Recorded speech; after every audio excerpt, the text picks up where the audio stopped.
try it your way.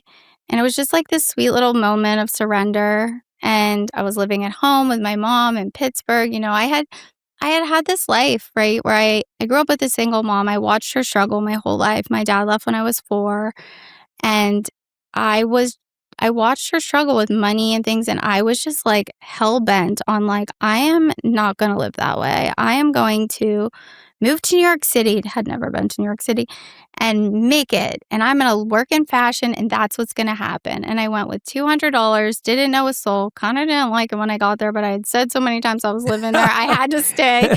I couldn't even get a bank account, I remember, I was like, "Why won't you take my money?" They're like, "You don't have any. Like, you're at risk. You're a liability. Like, we don't want you." And I was like, "Wow, I can't even get a bank account." I just worked and worked and worked and, outworked everyone and just kinda got where I wanted to be. And I got really immersed in that world and fashion, and I had a wonderful boyfriend at the time. I was living in this wonderful apartment.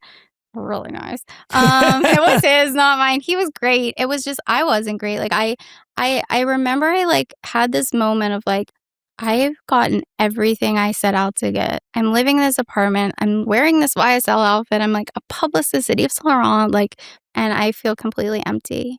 And why? I got everything I wanted, and it was such a What was it? What was the answer?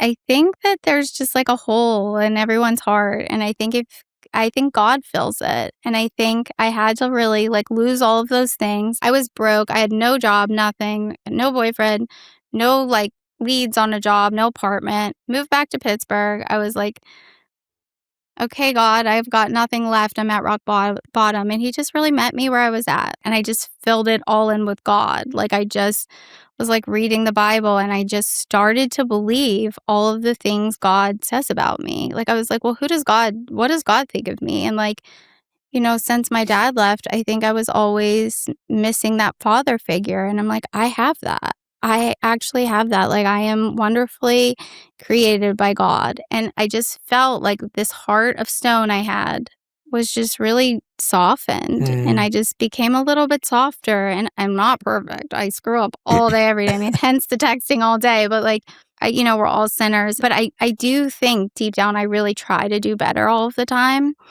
And so, when this whole thing happened with breast cancer, a lot of people have asked me, was your faith tested when you had this? When this happened to you?